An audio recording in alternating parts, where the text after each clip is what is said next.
The microphone hit the table with a hollow thud that reverberated through the lavish ballroom. My fingers trembled as I watched my brother tap it twice, his confident smile gleaming under the crystal chandeliers. And now, ladies and gentlemen, a few words from my sister. The perpetual disappointment. Cruel laughter rippled through the reception hall as 300 pairs of eyes turned to me, expectation and mockery mingling in their gazes. Before we jump back in, tell us where you're tuning in from, and if this story touches you, make sure you're subscribed, because tomorrow I've saved something extra special for you. Betrayal tasted like bitter champagne in my mouth.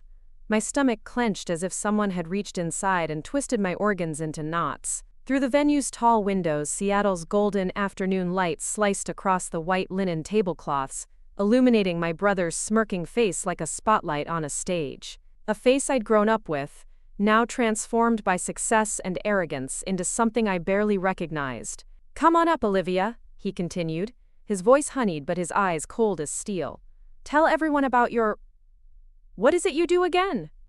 "Oh, right. Your nonprofit work. Or is it still figuring things out this month?" From his position at the head table, my father chuckled, swirling his whiskey, ice cubes clinking against crystal. The sound was somehow complicit, and my mother, elegant in her designer dress, simply sipped her champagne as if she hadn't heard the barb aimed at her only daughter. Their silence screamed louder than any words could have. "My name is Olivia Mitchell. I'm 31 and an international humanitarian aid director. This is the story of how I turned my brother's wedding day humiliation into his most profound life lesson. I wasn't born into wealth or privilege exactly. Our childhood home in Portland had all the trappings of upper-middle-class comfort. But beneath the surface lay a family dynamic as unbalanced as a seesaw with uneven weights. Jackson, my brother, 3 years older and infinitely more favored, was groomed for greatness from the start. My father built his law practice with calculated precision and cold determination, his suits always pressed, his expectations always clear. The Mitchell name stands for excellence. He'd remind us over breakfast, his gaze lingering on Jackson while barely grazing me. My mother managed our social calendar with the same efficiency she applied to charity committee meetings, her warmth reserved for public consumption and her son's achievements.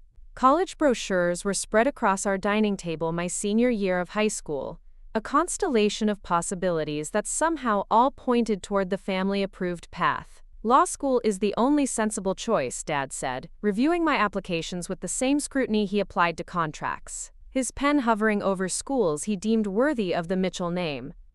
"You could join the firm one day," Mom added, though we all knew those words were meant for Jackson, already thriving in his second year at Harvard Law. Her suggestion was merely a script, lines delivered without conviction.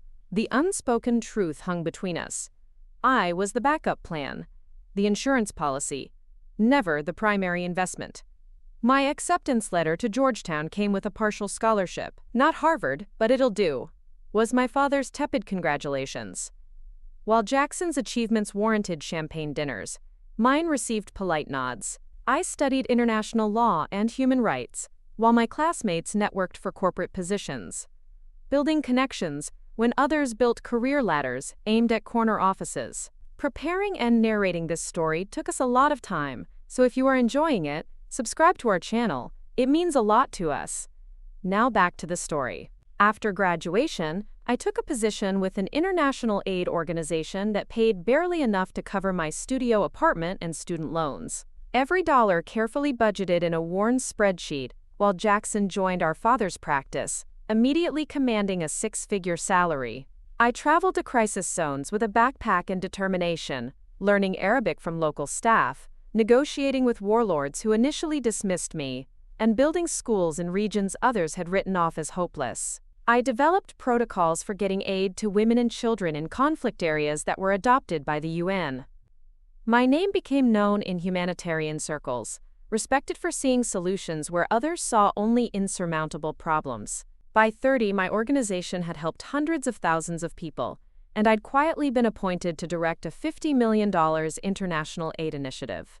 I didn't flaunt it. Making a difference was my calling, not my talking point at family gatherings. I met Reese, my brother's fiancée, at our parents' anniversary party. She cornered me by the dessert table, curiosity evident in her intelligent eyes. "So you're the mysterious sister," she said, cutting through small talk with refreshing directness. "Jackson barely mentions you, which makes me think you're probably the most interesting Mitchell." "I can buy my own plane tickets to war zones," I said, more amused than defensive. "Makes family dinners rather awkward." She laughed, a genuine sound that stood out amid the polite social titters that filled the room. "I'm counting on you to keep me sane through this wedding circus," she replied, linking her arm through mine. "I need at least one person who doesn't care about napkin colors or family dynasty nonsense." I believed her. I fell for her apparent authenticity, her seeming desire for connection beyond the Mitchell name and reputation. I felt we were building a friendship outside the shadow of my brother's relationship with her. The wedding planning initially included me with text chains and Sunday brunches to discuss venues and flowers, a sisterhood I'd never experienced but cautiously welcomed. Weekend calls about invitation designs, shopping trips for bridesmaid dresses, engagement parties where Reese introduced me with what seemed like genuine warmth. Then came the paper cuts. Small, precise wounds delivered with smiles as the wedding drew closer. "It's remarkable how you've managed to make something of yourself despite your unconventional choices," my mother observed over bridal shower preparations, examining my simple attire like an unusual specimen next to Reese's designer outfit. "Such dedication to charity work," my father commented at the rehearsal dinner, clapping Jackson on the back. "Not like our traditional Mitchell path. Is this still just a phase, Olivia?" Jackson's law partner, 3 cocktails into the evening. "Let's toast the maid of honor. Jackson, buddy. At least she'll have one day where she's not overshadowed by your success." Laughter rippled around the table, while Reese squeezed my hand under the tablecloth. A silent apology that cost her nothing. I wasn't a valued family member in their eyes. I was an oddity, an afterthought. The Mitchell who chose compassion over capitalism. 2 weeks before the wedding, the daily calls from Reese began shifting, each starting with feigned interest in my work before circling to the same destination: wedding optics. "Darling, I was just chatting with the photographer," she'd say, voice dripping like honey laced with judgment. "He had such interesting thoughts on how to position family members. Maybe you could wear your hair differently? Something more polished for the photos." Then Jackson started echoing his fiancé's suggestions. "You could borrow one of Mom's designer bags for the rehearsal dinner," he offered one evening as we finalized seating charts. "Just to elevate your look a bit. For Reese's sake." My instincts, the same ones that had negotiated hostage releases in conflict zones, flashed warning signals. This wasn't about inclusion anymore. It was about appearances. So when Jackson tapped that microphone at the reception, calling me out for a humiliating toast I hadn't been warned about, I wasn't surprised, just disappointed. This wasn't a celebration of family. It was a public shaming. The microphone trembled slightly in my steady hands as I made my way to the front of the ballroom, 300 of Seattle's elite watching my every move. My simple but elegant navy dress, chosen carefully to be appropriate but not attention-seeking, suddenly felt like a target on my back. I carefully took the microphone and looked directly at my brother, whose smug expression reflected the absolute certainty that I would either embarrass myself or play along with his narrative. "You asked for a few words from me," I said quietly, but the quality sound system carried my voice clearly across the room. A hushed anticipation fell over the crowd, everyone eager to witness the awkward family dynamics Jackson had promised. His eyes narrowed slightly, warning me to keep it brief and bland. In that moment, the illusion of family unity shattered completely. I didn't see my supportive brother. I saw a man tethered to his parents, expectations, and his own inflated ego, too insecure to acknowledge his sister's different kind of success. He wasn't my ally. He was their perfect creation, and he'd already chosen his loyalties. I made my choice too. I didn't argue. I didn't raise my voice. Instead, I gave them what they never expected: dignity wrapped in truth. "First, I want to congratulate Jackson and Reese," I began, my voice steady and warm. "Today marks not just your union, but a reminder that love finds us in unexpected ways." A collective relaxation rippled through the room, the standard opening to a forgettable toast. Jackson's shoulders lowered slightly. My father nodded with satisfaction. They thought they'd won. They had no idea the moment of reckoning had just begun. Family is complicated, I continued, my voice still measured. The Mitchell name has meant different things to each of us. For some, it's been a mantle of expectation.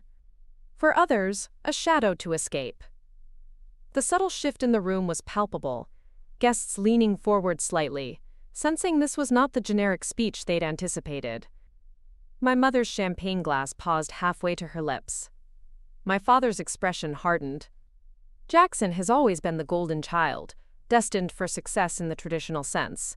The right schools, the right career, the right partner. I smiled at Reese, who had the decency to look uncomfortable. And I've been, well, as we just heard, the perpetual disappointment. Murmurs rippled through the audience.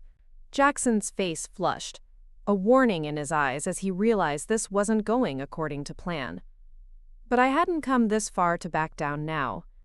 What my brother doesn't know, what my family has never bothered to ask, is that tomorrow morning, while you're all enjoying brunch, I'll be boarding a private jet to Geneva. The confusion on their faces was almost comical. Private jet, Olivia? You see, I've been invited to address the United Nations Security Council on the humanitarian crisis in Yemen. I paused, letting the information settle.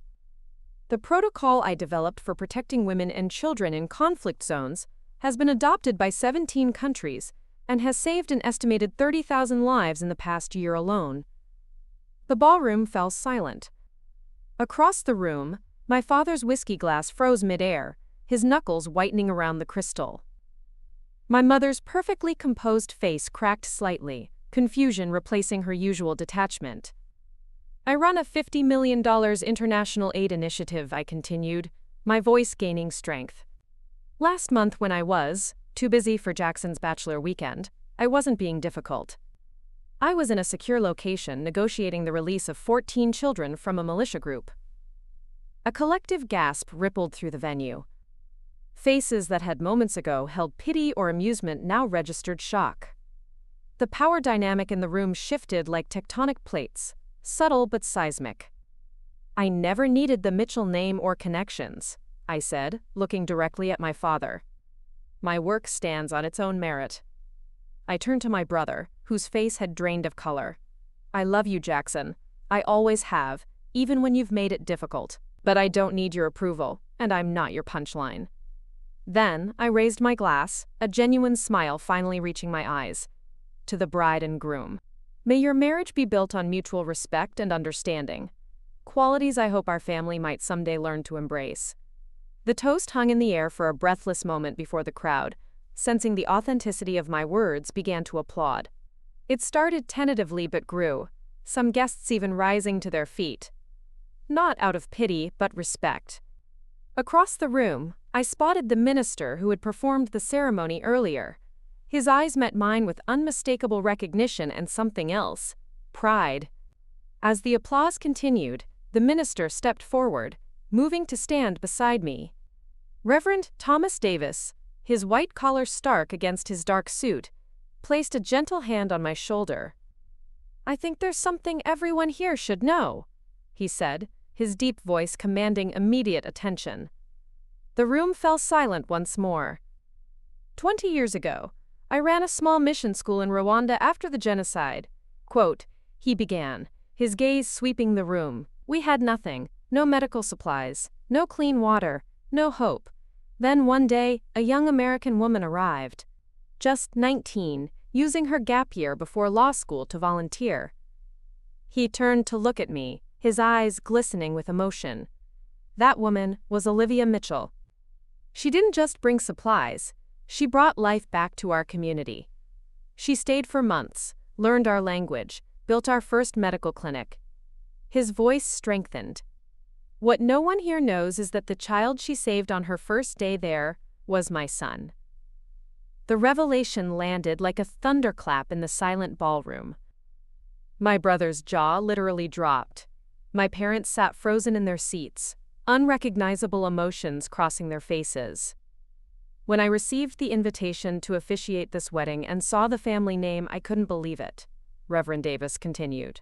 "The Mitchell family has given me the honor of uniting two people in marriage today. But one Mitchell gave my son the chance to live long enough to have his own wedding last year." He turned to face me fully now. "Olivia has never sought recognition. She moves through the world bringing light to the darkest places without requiring applause. That is the true measure of character." His words hung in the air, a benediction and a judgment all at once. I didn't stay to witness the aftermath. With dignity intact, I embraced Reverend Davis, whispered congratulations once more to the shell-shocked bride and groom, and walked calmly through the crowd that parted before me. Outside, the Seattle evening air cooled my flushed cheeks as I drew my first free breath in years. Relief mingled with the bittersweet ache of family wounds laid bare. Hours later, in the sanctuary of my hotel room, my phone illuminated with Jackson's messages. "Olivia, I had no idea. Why didn't you ever tell us? Dad and Mom are in shock. Can we talk before you leave?" I read each one without immediate emotion, recognizing the words of a man confronting the uncomfortable reality that he'd misjudged someone he thought he knew. He wasn't sorry for years of dismissal, he was sorry he'd been caught. Sorry he'd failed to see what was right in front of him. I didn't block his number, that wasn't the point. This wasn't about revenge, it was about truth, about finally being seen. So I replied with simple honesty. "My flight leaves at 8. Breakfast at 6 if you want to start over." I set the phone down, neither expecting nor needing a response. The power of choice was finally, completely mine. Looking back, I know I made the right choice that day. My heart raced as I delivered that toast, not from anxiety but from finally claiming my voice. The lesson in humiliation delivered an unexpected justice. They wanted my silence, but all they got was my truth. I kept my dignity, my purpose, and my power. So now I ask you, what would you have done? Would you have continued to shrink yourself to fit someone else's narrative? Or would you have stood tall in your truth like I did? Before you go, I have a question for you. Have you ever been underestimated by those who should have believed in you most? Share your story in the comments. And if this resonated with you, remember that your worth isn't determined by family approval. It's defined by the impact you make and the integrity you maintain. I wasn't prepared for who would be waiting in the hotel restaurant at 6 a.m. Not just Jackson, but my entire family, mother, father, and even Reese, all seated at a corner table far from other early risers.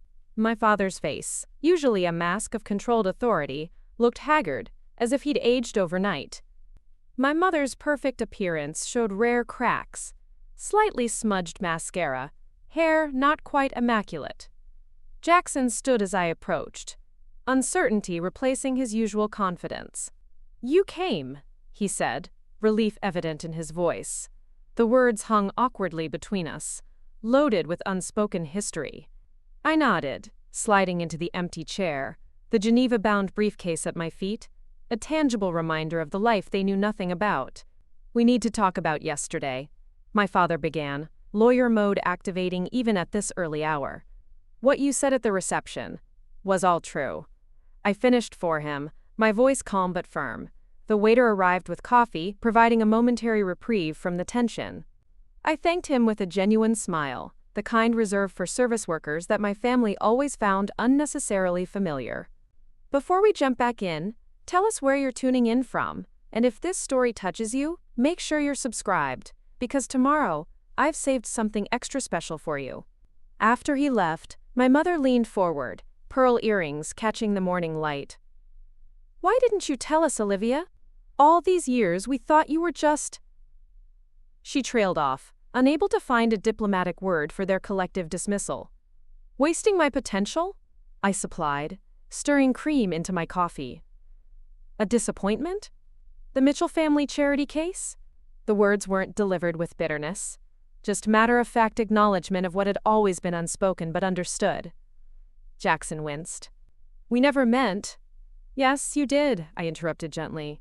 "You meant every word, every dismissive glance, every conversation that changed when I entered the room. The difference is, now you're uncomfortable because other people know."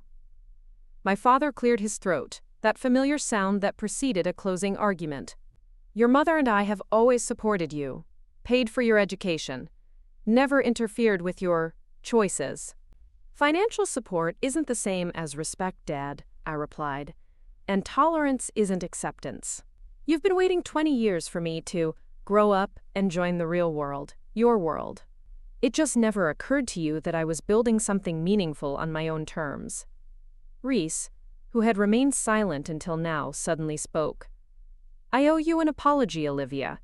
I knew you were accomplished, but I bought into the family narrative without questioning it.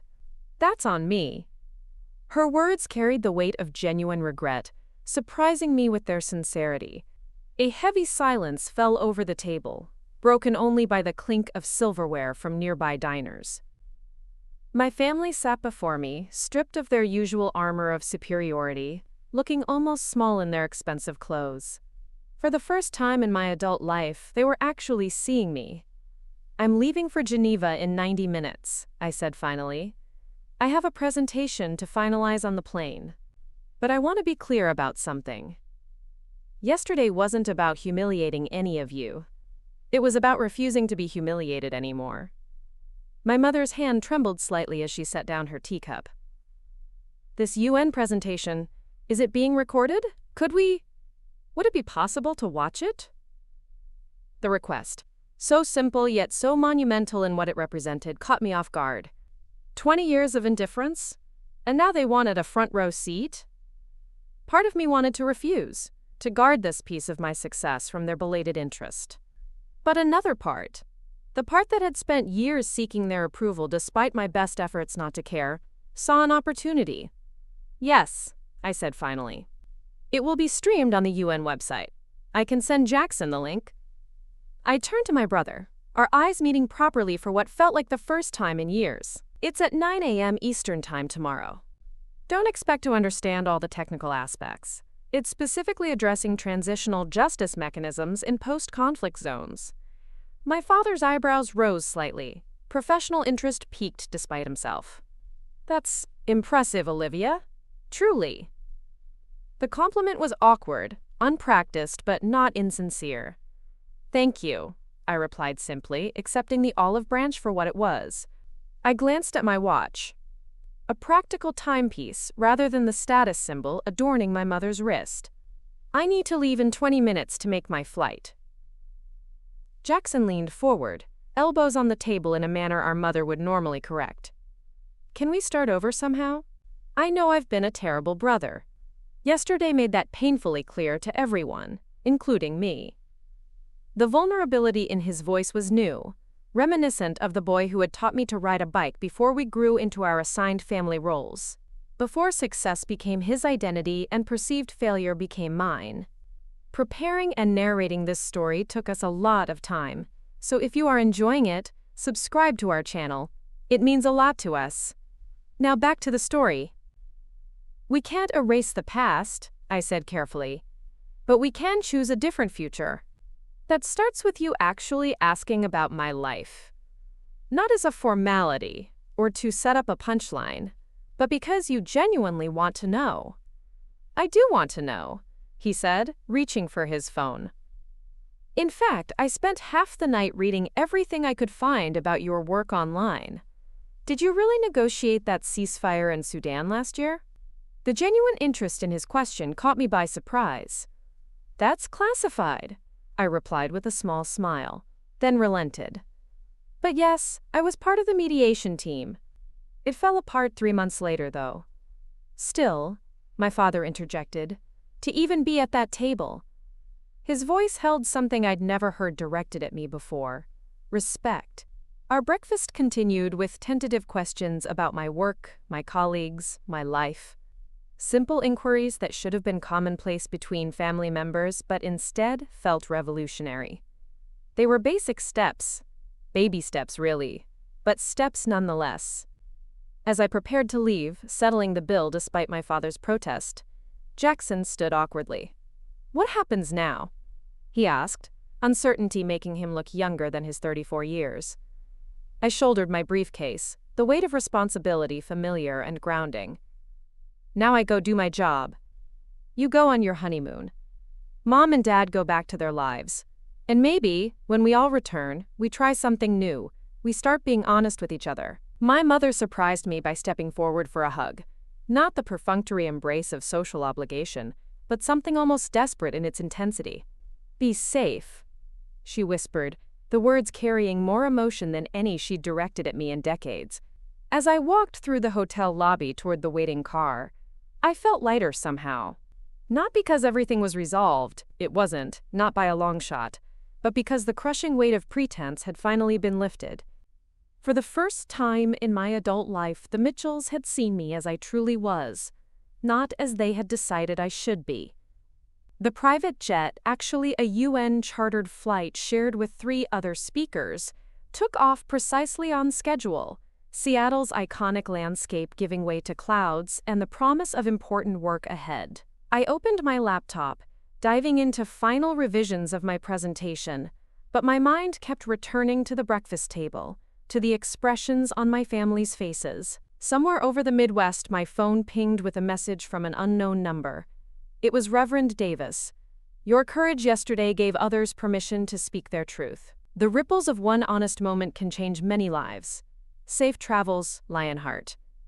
His words brought unexpected tears to my eyes. In my world of diplomatic negotiations and humanitarian crises, I had learned to contain emotion, to channel it into effective action, rather than personal release. But here, at 35,000 feet, I allowed myself a moment of genuine feeling.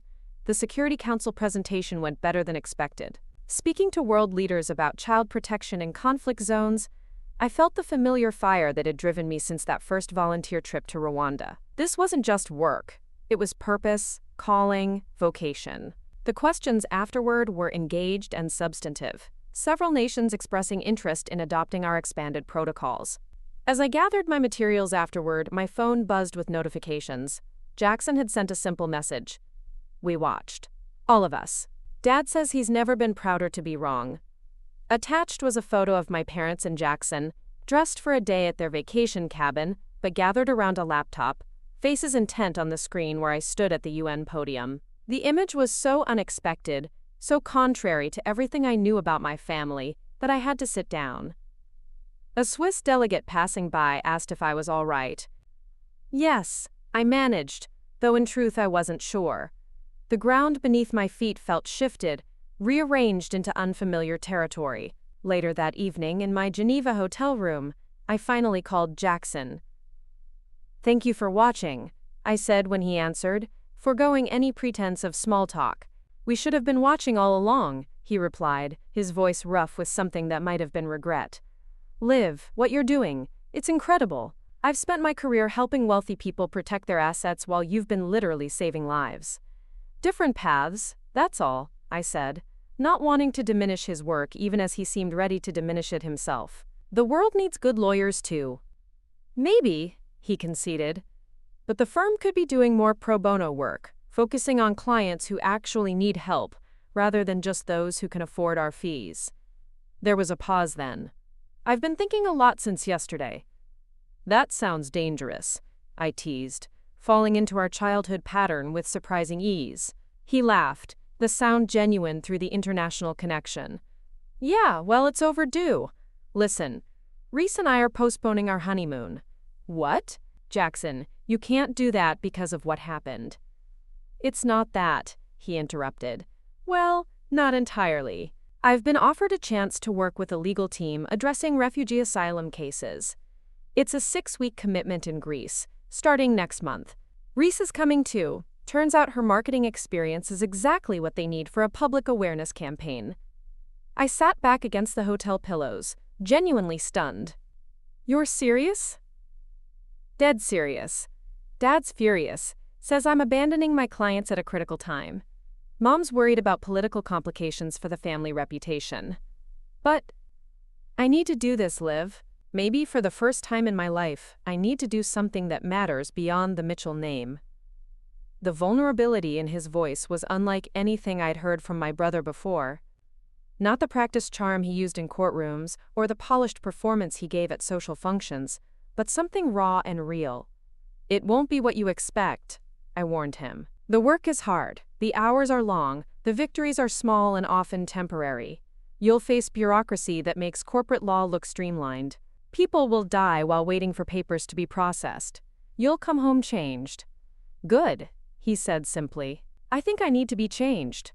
We talked for nearly an hour, the longest, most honest conversation we'd had since childhood.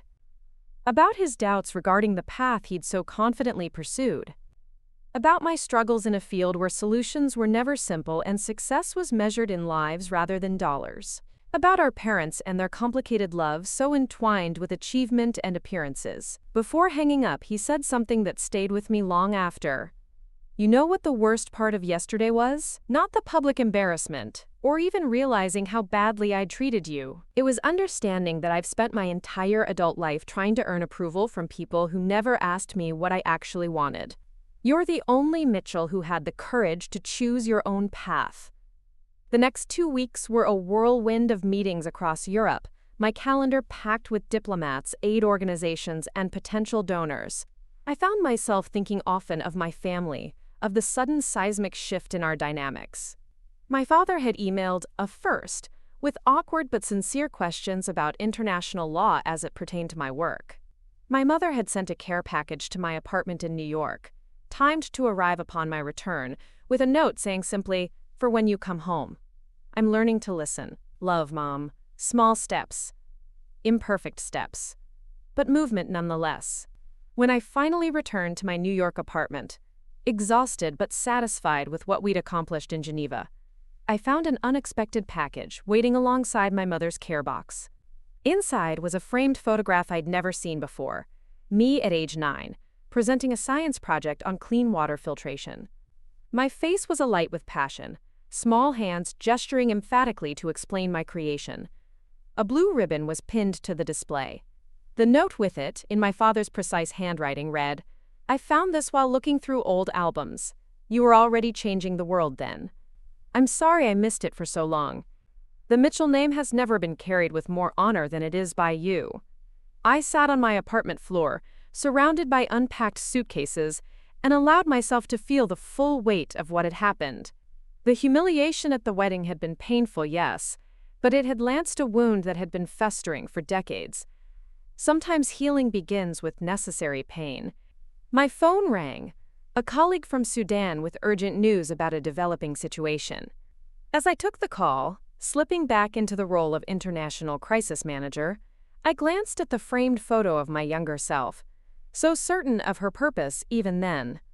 Some revelations don't come with dramatic music or movie-worthy confrontations.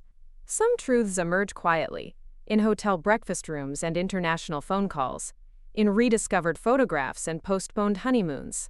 The most profound changes often begin with a single moment of courage, the decision to stand in your truth, regardless of who might be discomforted by its light. 3 months later, I received a text from Jackson with a photo attached. He stood outside a makeshift legal clinic on a Greek island, sleeves rolled up, surrounded by refugee families. His designer watch was gone, replaced by a practical sports model. His smile was tired but genuine in a way I hadn't seen since we were children.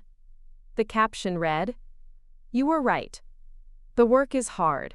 The hours are long. The victories are small. And I've never been happier. Thank you for showing me there was another way to be a Mitchell."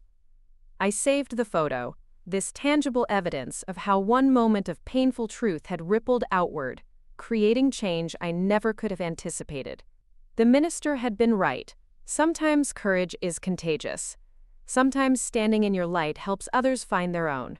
So when people ask me now if I regret what happened at my brother's wedding, I can honestly say no. Not because the humiliation wasn't real, or because family wounds heal easily. They don't. But because sometimes the most loving thing we can do for ourselves and others is to refuse to participate in comfortable lies. To stand firmly in our truth, even when it's inconvenient. To trust that authentic connections, however messy, are worth more than perfect pretense. The invitation to speak at your truth isn't always delivered with a microphone at a wedding reception. Sometimes it comes in quiet moments of decision. Will you shrink to make others comfortable? Or will you stand tall in who you really are? Will you accept the narrative others have written for you? Or will you have the courage to write your own? I chose the latter. And in doing so, inadvertently gave my family the chance to choose differently too. Not everyone takes that chance when offered. The Mitchell family story is still being written, still complicated, still imperfect. But now it's being written in truth, not illusion. And that makes all the difference. So what about you? Where in your life are you playing small to meet others' expectations? What truth are you waiting for permission to speak? Remember, your light doesn't diminish anyone else's, unless they've built their identity on keeping you in shadow. And those who truly love you will eventually thank you for your courage, even if the path to that gratitude is difficult. Your truth is waiting. Your voice matters. And sometimes, the moment that feels like your greatest humiliation becomes the doorway to your most authentic life. Trust me, I walked through that door. And, despite the initial pain, I've never once wanted to go back. 6 months after my brother's wedding, I found myself standing on the tarmac of a small airfield in northern Jordan. The desert wind whipped sand against my face as I watched the approaching convoy of vehicles, their headlights cutting through the gathering dusk. My team of 4 specialists stood beside me, equipment cases at our feet, faces tense with anticipation. This wasn't a standard aid mission. It was a high-stakes extraction of 32 orphan children from a besieged city across the border. "They're running late," muttered Kareem, our security specialist, checking his watch for the 3rd time in as many minutes. Border crossing must have been complicated. I nodded, keeping my expression neutral despite the knot of anxiety tightening in my stomach. "They'll make it." The confidence in my voice belied the calculations running through my head. How much longer we could wait before losing our departure window, alternative extraction routes if the primary convoy failed, diplomatic fallout scenarios if things went sideways. Before we jump back in, tell us where you're tuning in from, and if this story touches you, make sure you're subscribed, because tomorrow, I've saved something extra special for you. The satellite phone in my pocket buzzed, our field coordinator reporting the convoy had cleared the final checkpoint. Relief flooded through me, though I kept my reaction measured.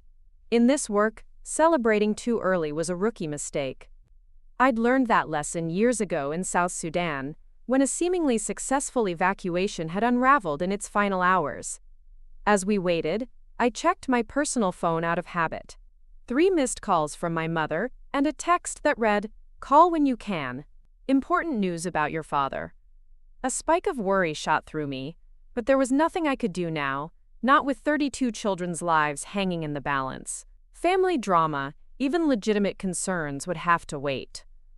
The convoy finally arrived in a cloud of dust and diesel fumes. Kareem and the team immediately moved to help transfer the children, ranging from infants to teenagers, from the vehicles to our chartered aircraft. I focused on coordinating with the local officials, ensuring all documentation was properly processed, so these children wouldn't face legal limbo upon reaching their destination. Amidst the controlled chaos, a small hand slipped into mine.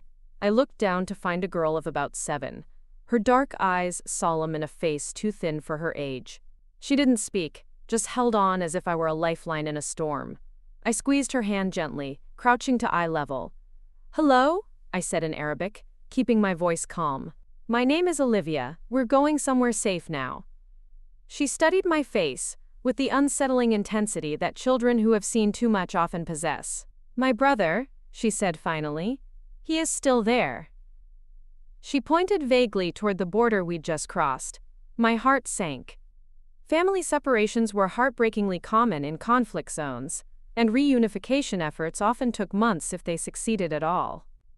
I made a mental note to get more details once we were airborne and could properly document her case. "We'll look for him," I promised, choosing honesty over false assurances. "What's your name?" "Samira," she whispered, then added with unexpected formality, "Thank you for not lying to me." Children in war zones grow up fast, learning to detect adult deceptions as a survival skill. I'd seen it countless times, yet it never failed to break my heart a little. I led Samira to the plane, making sure she was seated with one of our child psychologists who spoke her dialect.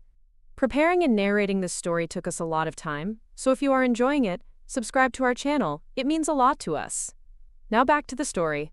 Once the plane was loaded and clearance given, we took off into the darkening sky. Only then, With 32 rescued children safely under our care, did I allow myself to exhale. The next phase, processing at a refugee reception center in Amman, medical evaluations, and placement with temporary caregivers, was challenging but familiar territory. We had protocols, partners, and precedents. The most acute danger had passed. In the relative quiet of the flight, I finally checked my messages. My mother had called twice more, and now my brother had texted as well. Dad's in the hospital, heart attack, stable but serious. Call when you can. The news hit me with physical force, driving the air from my lungs. My father, the indomitable Richard Mitchell, who ran 5 miles every morning and prided himself on perfect health, had always seemed immune to human fragility. The idea of him lying in a hospital bed, vulnerable and mortal, created a cognitive dissonance I struggled to reconcile.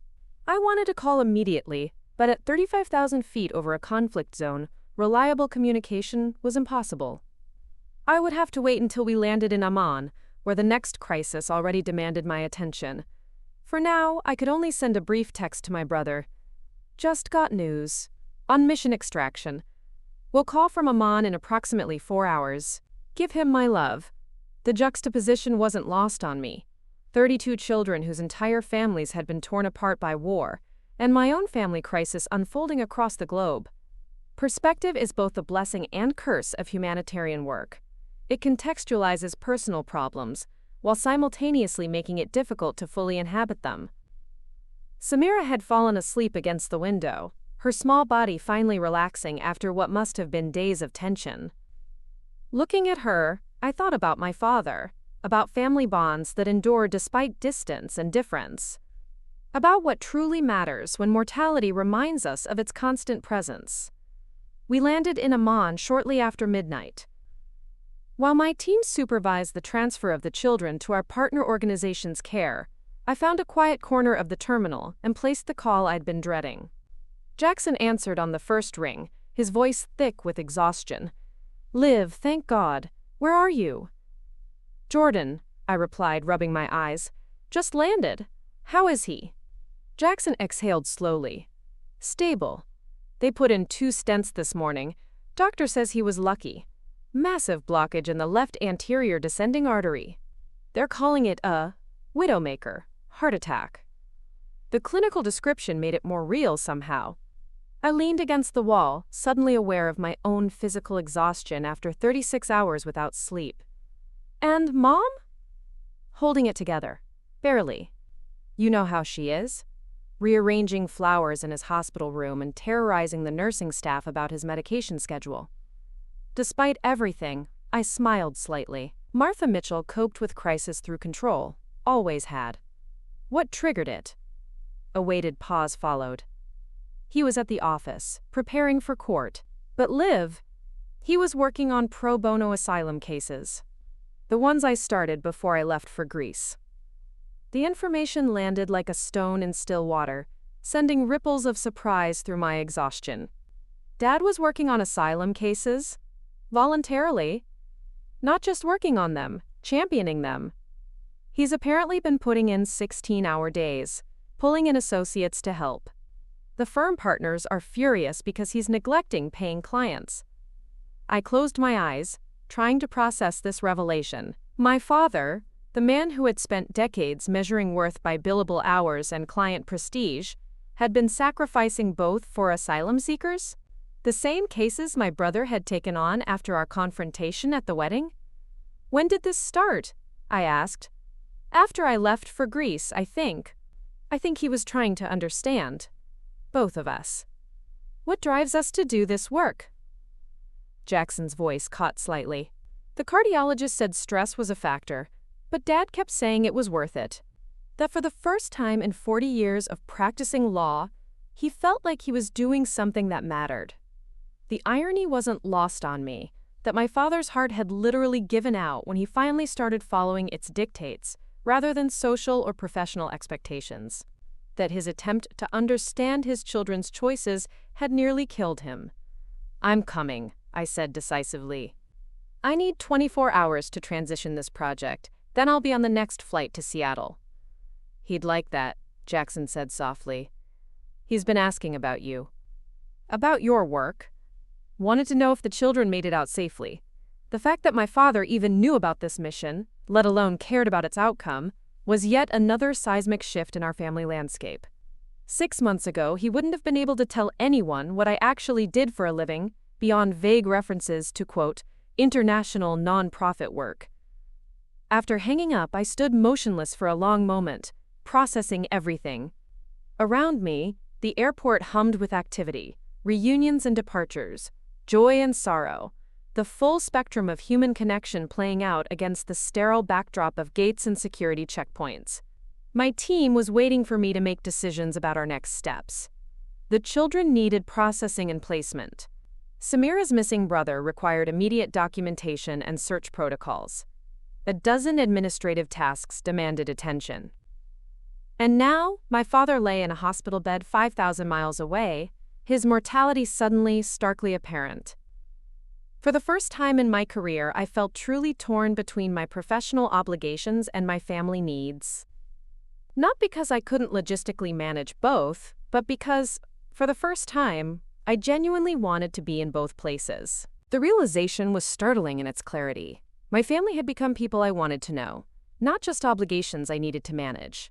The following 24 hours passed in a blur of handovers, briefings, and arrangements. I personally ensured Samira's case was flagged for priority family reunification efforts, spending an hour with her documenting everything she could remember about her brother. Her resilience in the face of unimaginable loss humbled me, as children's courage always did. Before leaving Amman, I received a call from Reverend Davis, whose network of contacts throughout conflict regions had proven invaluable over the months since my brother's wedding. "I heard about your father," he said, his deep voice carrying across continents. "And about the work he's been doing. Quite a transformation." "I'm still processing it," I admitted. Part of me wonders if it's genuine or just, guilt-driven overcompensation. "Does the motivation matter if the outcome helps others?" he asked gently. I considered this. Maybe not for the asylum seekers. But for family healing? Intention matters. True change often begins with imperfect motivations, he observed. What matters is whether it persists when the initial impulse fades. Time will tell that story. His wisdom, as always, gave me perspective. "I'm heading to Seattle now. The children are safe. My team has things under control. Give your father my regards," Reverend Davis said. "And remember, healing rarely follows a straight line, for families or nations." The flight to Seattle gave me too much time to think. About my father's heart attack and what it symbolized. About Samira and her missing brother. About the unexpected journey my family had taken since that moment at the wedding reception, when I'd finally spoken my truth. I arrived at Swedish Medical Center 38 hours after receiving my brother's first text. The hospital corridors were familiar in that universal way of medical institutions. The same antiseptic smell, the same hushed voices, the same underlying current of anxiety, barely contained by procedural efficiency. My mother was in the waiting room, her normally perfect appearance showing signs of strain. When she saw me, something crumpled in her expression. Not weakness exactly, but a willingness to be seen in her vulnerability that was entirely new. "Olivia," she said, standing to embrace me. The hug lasted longer than our usual perfunctory contact, her slim frame surprisingly solid against mine. "You're here." "Of course I'm here," I replied, pulling back to study her face. The careful makeup couldn't hide the shadows under her eyes or the new lines etched around her mouth. "How is he?" "Stubborn," she said with unexpected affection, arguing with doctors, demanding his case files, threatening to check himself out against medical advice. So, himself essentially just in a hospital gown. The description was so accurate that I laughed despite everything, and my mother joined me, a rare moment of shared humor that felt like a small miracle in itself. "Jackson's with him now," she continued, gathering her designer handbag. "He's been asking for you. Go on in. I could use some fresh air anyway." Room 418 was dimly lit, the monitors casting a blue-green glow over the scene. My father looked smaller somehow, diminished by the hospital bed and IV lines. Jackson sat beside him, their heads bent over what appeared to be legal documents spread across the meal tray. "The precedent in Madrigal versus Sessions clearly supports our position," my father was saying, his voice weaker than I'd ever heard it, but still carrying that characteristic Mitchell authority. If Judge Williams tries to claim otherwise, remind him of his own ruling in the Zhang case last year. I'm noting that, Jackson replied, scribbling something. But we should prepare for… He glanced up, noticing me in the doorway. Lives here. My father's head turned, his eyes finding mine across the room. For a moment, we simply looked at each other. This man who had shaped so much of my life through both his expectations and my resistance to them. Then he smiled, a genuine expression I'd rarely seen directed at me. The prodigal daughter returns, he said, but the old phrase carried none of its usual judgment. Instead, there was something like admiration in his tone. I hear you got those kids out safely. I moved into the room, setting down my travel bag. News travels fast. I may have been checking the wire reports, he admitted, and calling some contacts at state. He gestured to the chair on the other side of his bed. Tell me about it. The extraction. If you can discuss it, that is. The request was so unexpected that I found myself momentarily speechless. In all our years, my father had never asked for details about my work beyond the most superficial inquiries. I sat slowly, gathering my thoughts. It was touch and go for a while. I began cautiously. Border crossings are always complicated, especially with children without parents or documentation. As I continued describing the mission, the coordination required, the diplomatic navigation, the psychological support protocols, my father listened with complete attention, occasionally asking surprisingly insightful questions. There was this one little girl, Samira, I said, the image of her solemn eyes still vivid in my mind. 7 years old, lost her parents in an airstrike 3 months ago. She was separated from her brother during the evacuation. We've got teams looking for him now. My father nodded slowly, his expression grave. I have a similar case. Brother and sister separated during border crossing, ended up in different detention facilities. Took us 6 weeks to locate them both and another 2 to get them reunited. He paused, looking down at his hands where an IV was taped to his skin. I never understood before the human cost, the faces behind the statistics. The admission hung in the air between us, bridge-like in its vulnerability. I thought about what Reverend Davis had said about imperfect motivations and healing's crooked path. Why the change, Dad? I asked quietly. Why asylum cases after all these years? He was silent for a long moment, his gaze shifting to the window where Seattle's familiar rainy backdrop created gray streaks against the glass. When you spoke at the wedding, when that minister talked about what you'd done in Rwanda, it forced me to see you clearly for the first time. Really see you. He turned back to me, his eyes unexpectedly bright. And once I saw you, I had to look at myself. What I found was… lacking. Dad, I began, but he held up a hand. Let me finish. I've built a career defending wealth, protecting privilege, maintaining the status quo. I told myself it was about legal excellence, about winning, about the Mitchell legacy. But watching you and then Jackson choose harder paths with greater purpose, it made me question everything.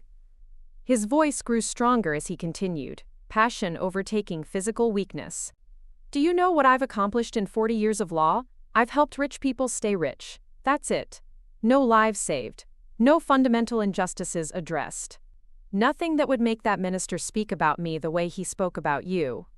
The raw honesty in his words stunned me. This was not the Richard Mitchell I'd grown up with.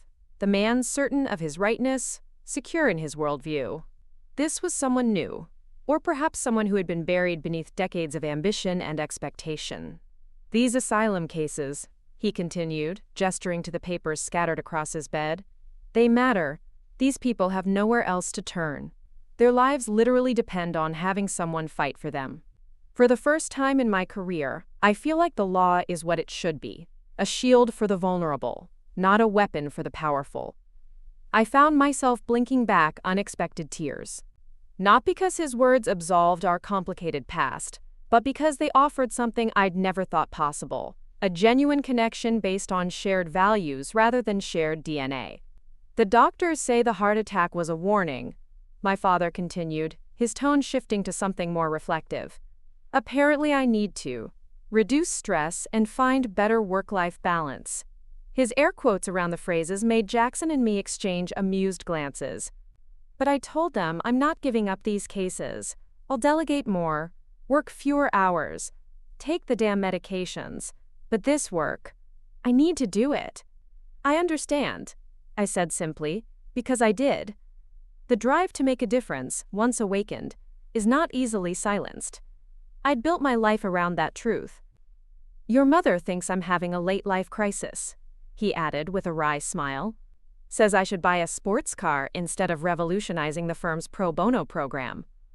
Mom's adjusting too, Jackson pointed out. She's organizing a fundraiser for refugee legal services next month. Got half of Seattle's social elite to commit already. This revelation was almost more surprising than my father's transformation. Martha Mitchell, channeling her formidable social influence towards something beyond status and appearance? The world truly was changing, one Mitchell at a time. We talked for hours, the three of us, about cases and causes, about challenges and small victories, about the future of the firm and how it might evolve. For the first time in my memory, I felt like an equal participant in a Mitchell family conversation, my expertise valued rather than tolerated. When the nurse finally came to remind us that visiting hours were ending, my father reached for my hand, an unprecedented gesture of physical affection. I'm proud of you, Olivia, he said, his voice gruff with emotion. I always was, in my way. I just didn't understand what I was proud of. The simple words, so long withheld, and so genuinely offered now, completed something in me I hadn't realized was unfinished. Not because I needed his approval, I'd moved beyond that necessity years ago, but because authentic connection with family, however belated, fills spaces within us that nothing else quite can. 2 days later, as my father recovered enough to be discharged, I received an email that changed everything once more. Subject line: Urgent, regarding Samira Hassan, brother located. I opened it with trembling fingers, scanning the contents rapidly. Samira's 13-year-old brother, Tariq, had been found in a refugee camp in Turkey, injured but alive. Reunification protocols were being initiated. I shared the news with my family as we helped my father settle into the home he'd need to recover in for several weeks. Their genuine celebration, my mother immediately asking how she could help expedite the reunification, my father offering legal resources, Jackson proposing fundraising for the children's long-term care, was the final confirmation of how profoundly things had changed. Standing in my parents' living room, surrounded by evidence of their privileged lives but now witnessing their awakening social conscience, I felt a sense of completion I'd never expected to experience within these walls. The journey from that humiliating moment at the wedding to this new family reality hadn't been smooth or simple. It had required painful honesty, willingness to change, and the courage to reimagine relationships built on decades of misunderstanding. True transformation is rarely comfortable. It demands that we question our most basic assumptions about ourselves and others. It requires that we stand in our truth, even when doing so disrupts the comfortable patterns we've established. It asks us to remain open to others, capacity for change, even when past experience suggests such openness may lead to disappointment. 6 months ago, I stood at my brother's wedding reception, a microphone in my hand and 300 judging eyes upon me. I chose truth over pretense, authenticity over acceptance. That choice rippled outward in ways I could never have predicted, transforming not just my relationship with my family, but their relationship with the world. We are all capable of change. My father, the corporate lawyer who found purpose in defending asylum seekers. My mother, the social perfectionist who discovered her organizational talents could serve greater causes than status. My brother, the golden child who stepped away from a predetermined path to find his own meaning. And me, the perpetual disappointment who finally understood that speaking her truth could heal not just herself but those around her. So when people ask if that moment of public humiliation was worth it, my answer is an unequivocal yes. Not because it was easy or because the path since has been without challenges, but because authentic living, Standing firmly in your truth and allowing others the space to find theirs is the only way to create connections that truly nourish our souls. Your moment of truth may not involve a wedding reception microphone. It might be a quiet conversation, a career change, a boundary finally established, or a dream finally pursued. Whatever form it takes, I encourage you to embrace it. Stand in your light, speak your truth. Trust that those who are meant to walk alongside you will adjust their steps to match your authentic pace. And remember that transformation of self, of relationships, of entire family systems begins with a single courageous choice. Mine changed everything. Yours can too. Up next, you've got 2 more standout stories right on your screen. If this one hit the mark, you won't want to pass these up. Just click and check them out. And don't forget to subscribe and turn on the notification bell so you don't miss any upload from us.